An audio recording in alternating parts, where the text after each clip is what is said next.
Bismillahirrahmanirrahim. Allahumma salli ala Muhammadin wa ala ali Muhammad. Welcome to the show. My name is Faiq Izhar Hussain Siddiqui. साहब हम बात करेंगे भारतीय election की। भारतीय इलेक्शन में मोदी सरकार को बहुत बड़ा धचका पहुंचा है। चंद बुनियादी पॉइंट्स में बुलेट पॉइंट्स की सूरत में आपके सामने रखूंगा ताकि हम कम वक्त में ज़्यादा कम्युनिकेशन कर पाएँ और जो कॉम्प्लिकेटेड मैटर्स हैं उनको आसानी से समझ सकें। हिंदी में इसको कहते हैं जो समस्याएं गंभीर हैं बालक उनको ज़रा आसानी से हम समझ सकें, समझा सकें। Let's dive into the topic. देखिए, भारत में आज भारतीय अवाम ने एक बहुत बड़े सियासी शऊर का इजहार किया है। ये निशानी है कि वाकई ये लोग एक अजीम कौम बनकर उभर सकते हैं। ये इलेक्शन जो हैं, इस इलेक्शन में उन्होंने अपने आइन का दिफा किया है। मोदी सरकार उनका आइन बदलने जा रही थी। ये इलेक्शन इस बात के नहीं है कि प्रधानमंत्री राजीव गांधी बनते हैं या मोदी जी बनते हैं। नहीं, मोदी जी हिंदुस्तान का आइन बदल 1950 का जो आइन है वो बदलना चाहते थे, जिसमें हिंदुस्तान को एक सेकुलर स्टेट करार दिया गया था। अच्छा, चूंकि हमारा प्रोग्राम बहुत सारे यंगस्टर स्टूडेंट्स भी अब देखने लगे, तो कुछ बुनियादी ऐसी बातें जो आपको पता है लेकिन बच्चों को शायद ना पता हो, जल्दी से उसको बता के आगे बढ़ते हैं कि देखिए, भारत में भी पार्लिमानी जमहूरियत है। वहाँ का जो कॉन्स्टिट्यूशनल हाउस है उसको लोकसभा कहते हैं। लोकसभा, सीन बे हे अलिफ सभा, नॉट सभा वो जो लड़कियों का नाम होता है उनकी तरफ ना जाइए। अच्छा, और इनकी टोटल सीट्स है 543। हुकूमत बनाने के लिए उनको 272 का नंबर पूरा करना पड़ता है। ये फैक्ट्स अपने जहन में रखिए। अच्छा, पॉइंट नंबर 2, देखिए 2019 में बीजेपी ने, जो अभी बरसर इख्तिदार है, मोदी की पार्टी, उन्होंने 330 गालिबन सीट्स हासिल की थी और इस मरतबा अभी तक 235 तक तो मैंने टीवी पे देखा। अब बाद में बढ़ भी गई होंगी शायद, क्योंकि कुछ और वोट काउंट्स होने थे। इस मरतबा उन्होंने जीतने के लिए टू प्रॉन्ग स्ट्रेटजी, दो बड़े अहम चीज़ें सामने रखी थी। पॉइंट ए ये था कि बड़े पैमाने पर धांधली का नेटवर्क तैयार किया गया था कि भरपूर धांधली के जरिए 400 से जायद सीट्स हासिल करनी है। वो एक नारा था, इस बार 400 पार, इस बार 400 पार। अच्छा, 400 पार इसलिए जरूरी था कि उसके बाद जैसे जी चाहेगा आइन की नाक मोड़ेंगे, तो उसके लिए बड़ी मेजॉरिटी चाहिए। उसके एक प्लानिंग ये थी। दूसरी प्लानिंग इनकी ये थी कि मजहबी कार्ड इस्तेमाल करेंगे। और वो मजहबी कार्ड ये है कि एक स्लोगन है कि राम को लाने वालों को लाएंगे, राम को लाने वालों को लाएंगे। अच्छा, अब ये इशारा है कि जब इन्होंने यूपी में, उत्तर प्रदेश में बाबरी मस्जिद को शहीद किया था और वहां पे राम मंदिर बनाया था, तो ये उस तरफ, उस विजन में, उस टनल में आपको ले जाना चाहते हैं। आप ऐसे सोचें, ऐसे देखें, और राम को लाने वालों को लाएंगे, वही मजहबी जज्बात भड़काकर, ठीक है ना, उनको तुम वोट दो ताकि हम फिर सारा जो जहां जो है उसको उस रंग में रंग दें, मजहबी रंग में। अच्छा, राम अगर जिंदा होते, साहिबों, मैं कहता हूं अगर राम इस वक्त मौजूद होते और ये मस्जिद शहीद कर रहे होते झूठ की बुनियाद पर कि यहां पहले राम मंदिर था, तो राम इनको सख्त सजा देते। ये राम की तालीमात के खिलाफ इन्होंने सारे काम किए। ये जो इतना मारते कूटते हैं अकलियतों को, क्रिश्चियंस को, दलित को, मुसलमानों को, ये राम की तालीमात नहीं है, बिल्कुल नहीं है। ये यूज करते हैं उनका नाम। एक अच्छा सा शेर सुनिए ताकि तबीयत आपकी बहाल रहे और हम आगे बढ़े। शेर था कि अब तो अयोध्या की गलियां भी रावण की लंका लगती हैं। अब तो अयोध्या की गलियां भी रावण की लंका लगती हैं।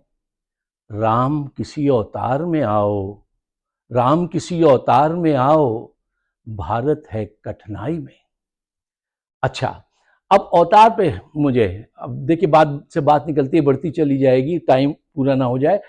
आज हिंदुस्तान में एक ये प्रोपेगेंडा शुरू करवाया गया, मोदी जी राम का अवतार हैं, वो एक अखंड भारत की जंग लड़ेंगे, वो अखंड भारत बनाएंगे, यहां से लेके पाकिस्तान अफगानिस्तान तक, उसमें सऊदी अरब को भी शामिल कर लिया, वहां तक पहुंच जाएंगे।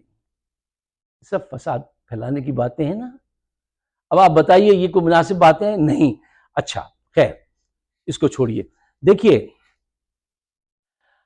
उत्तर प्रदेश के जो वजीर आला हैं, जहां से उत्तर प्रदेश, यूपी, जहां से हमारे पेरेंट्स हिजरत करके पाकिस्तान आए थे, उसके वजीर आला ने कहा था कि जब हमें 400 से ऊपर सीट्स मिल जाएंगी तो फिर हम पाकिस्तान के कब्जे में जो कश्मीर है, वो कश्मीर भी हथिया लेंगे भैया, और फिर दोनों कश्मीरों को मिला के एक बना लेंगे और पाकिस्तान की ऐसी की तैसी कर देंगे। तो चलिए, पाकिस्तान की जान बच गई, वरना ये पाकिस्तान पे क्या जुल्म सितम ढाते, उनका वो आज़ाद कश्मीर भी छीन लेते। अब मकबूजा कश्मीर तो उन्होंने बेच ही दिया इनके हाथों, ये छीन भी लेते। लेकिन क्या हुआ कि इनको 400 सीट जो हैं वो नहीं मिल पाई, और उसका मिलना जो है बड़ा मुश्किल नजर आ रहा है। अच्छा, मैंने आपसे कहा कि 400 सीट का मिलना मतलब नजर नहीं है, मतलब मुकम्मल तौर पे अब ये चीज खत्म है, हासिल नहीं हो सकी इनको, जो रिजल्ट अभी तक मैंने देखे हैं। साहिबों, इस मरतबा हिंदुस्तान में दो बड़े इत्तेहाद सामने आए हैं। एक है एनडीए, नेशनल डेमोक्रेटिक अलायंस, जिसमें मोदी हैं और उनकी इंतहा पसंद तंजीम है, क्या नाम है उसका, आरएसएस, वो हैं। और एक इत्तेहाद है इंडिया अलायंस के नाम से, जिसमें कांग्रेस है, समाजवादी पार्टी है। अच्छा, कांग्रेस, बच्चों की इंफॉर्मेशन के लिए ये है कि कांग्रेस भारत की बहुत पुरानी पहली बड़ी सियासी जमात है, नेहरू साहब की जमात है, और ये एक अरसे तक वहाँ पे हुकूमत करते रहे। कुछ इनकी खामियां थीं कि लोगों ने इनसे ज़्यादा ख़राब लोगों को हुक्मरान बनाना मंजूर कर लिया, और लोग जब बोरियत का भी शिकार हो गए थे कांग्रेस का नाम सुनते सुनते ना। जैसे आप रोज़ एक खाना खाएं तो आप बोर हो जाते हैं ना, कि भाई ये रोज़ी वही, तो मुंह का मज़ा बदलने के लिए इतनी बड़ी कुर्बानी दी आवाम ने कि मोदी को सामने लाया। पूरी दुनिया में हिंदुस्तान का इमेज जो है, हिंदुस्तान का इमेज ये था, जहाँ कहीं भी जाओ ऐसे कबूतर, बहुत शांत। और अब जो है वो इनकी जो पिक्चर्स आई हैं सारे मीडिया पे पूरी दुनिया में, जैसे मारते हैं अक़लियतों को वहाँ पर, तो वो लोग, अब कोई दूसरा भी देखता है, अमेरिकन दोस्त भी देखते हैं, तो वो फ़ौरन कह देते हैं वहाँ आई सी हु दे आर, ये कह के मतलब फ़ौरन समझ जाते हैं। अच्छा, लोग बहरहाल अब मजहबी कार्ड से बेजार आ गए हैं। देखिए, मोदी साहब जो है वो इत्तेहादी जमातों के ज़रिए शायद अपनी हुकूमत तो बना लें, ये तो पॉसिबल है, लेकिन उस हुकूमत को बहुत बड़े चैलेंजेस होंगे। इस हुकूमत को एक बहुत बड़ी अपोजिशन से वास्ता होगा, और उसके बाद जो है ये वो फ्रीली काम नहीं कर पाएंगे जो आज तक ये करते आए थे। ठीक है ना, अमीरों को नवाजते चले जा रहे हैं, अमीरों से दोस्ती है, अदाकारों से पता नहीं क्या इंतकाम ले रहे थे, वो शाहरुख के लड़के को बंद कर दिया था, वो किसी हर एक के दादागिरी के जरिए हमारे हक में बयान दो वरना टांग देंगे, और टांग भी देते थे भाई इनके लोग। तो वो दौर जो है अब नहीं रहेगा, आसानी से लोगों को ऐसे धमका नहीं सकेंगे, और बहुत सारी चेंजेस आएंगी। फॉर एग्जांपल, इस अपोजिशन के बाद इनको अपनी दाखिली और खारजा फॉरेन पॉलिसी में चेंज लानी पड़ेगी, इत्तेदाल का रास्ता इख्तियार करना पड़ेगा। ये नहीं होगा कि जो है आप एक मजहबी जुनूनी की हैसियत से आगे बढ़ते जाएं, चूँकि बहुत बड़ी तादाद आपके साथ चल रही थी तो आप जो जी चाहता था करते फिरते थे। लेकिन जो लोग ये कहते हैं कि वो जो है एक ऐसा इंतज़ाम कर रहे थे कि सारे लोग सुबह जो है कॉन्स्टिट्यूशन में जो चेंज लाना चाहते हैं, उसमें हर सुबह सब लोग, चाहे वो हिंदू हो मुसलमान हो, सुबह सुबह कहें क्या, हरिओम हरिओम। ये झूठी प्रोपेगेंडा है उनके खिलाफ, कोई ऐसा नहीं वो करने वाले थे। कि हर एक पे लाजिम कर दें। यार कैसे लाजिम कर सकते हैं आप किसी क्रिश्चियन पे, किसी मुसलमान पे, कि तुम सुबह सुबह उठ के हरिओम हरिओम के नारे लगाओ? नहीं, ये झूठी बात है। लेकिन हाँ, बहुत सारे वो दूसरे चेंजेस ला रहे थे।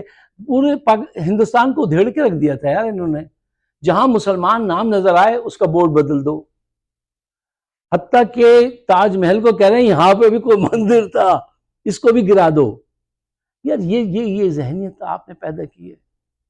इलाहाबाद का नाम बदल दिया, जहां मुस्लिम नजर आए उसको, उस नक्शे को उनको मिटा दो।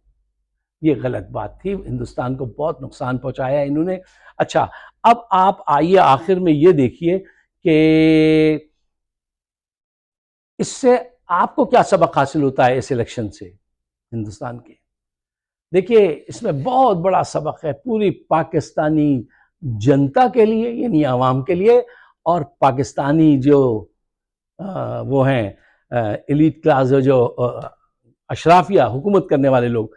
देखिए, धांधली हर जगह इलेक्शन में होती है, कहीं ज्यादा कहीं कम। इंडिया पाकिस्तान में, बांग्लादेश में बहुत ज्यादा होती है, ये बात सच है, ठीक है। हिंदुस्तान में धांधली हुई है, धांधला नहीं हुआ है पाकिस्तान की तरह। ये कितनी शर्म की बात है। अब मेरी बातें हमारे कुछ पाकिस्तानी दोस्तों को बुरी लगेगी, तो बुरी नहीं लगनी चाहिए। आप जरा रसानियत से, खंदा पेशानी से मेरी बात सुनिए। क्या ये सच नहीं है?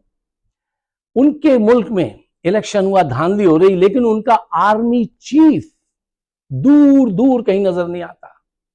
उनका जो है चीफ जस्टिस धांधली में इन्वॉल्व नहीं है। उनका इलेक्शन कमीशन धांधली में इन्वॉल्व नहीं है।